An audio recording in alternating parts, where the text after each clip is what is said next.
Hello, may tanggap na naman tayo dito ng isang Makita na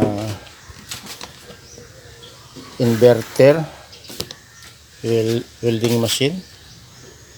Ito, pinadaw mag welding. I-try natin saksak. Ito, dadaan tayo sa series valve. Yan.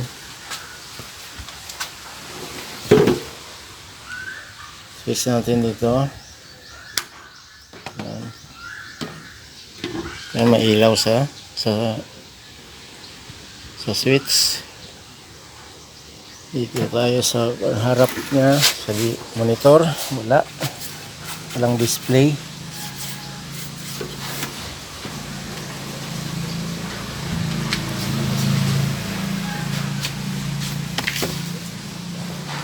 Check natin yung output.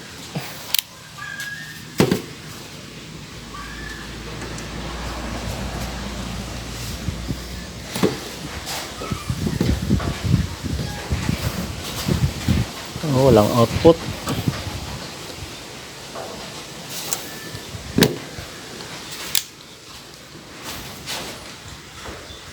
Ito, nabuksan natin. Ang laki ng laman, no? Ito lang yung laman niya.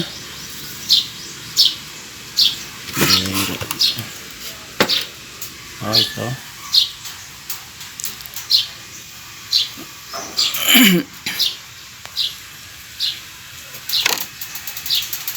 Walang output.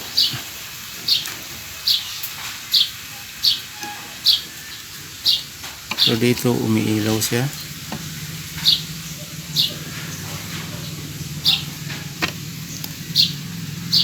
So guys, yung tinisting natin to, tinanggal natin yung switch.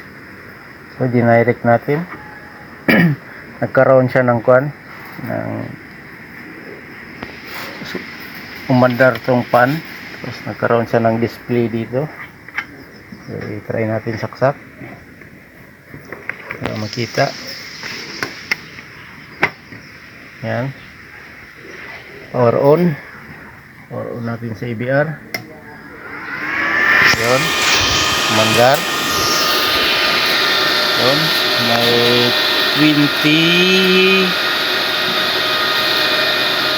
ampere na. Check natin yung output.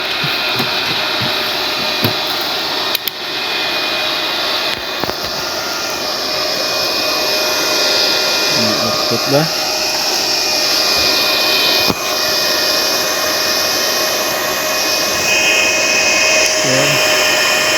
Yan guys, may 104.7 volts. Okay na to guys. Okay,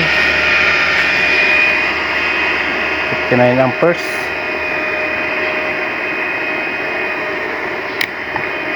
Okay, ito lang yung salarin, yung switch. Umiilaw naman pero walang output. Okay, hanggang dito na guys. See you in the next video.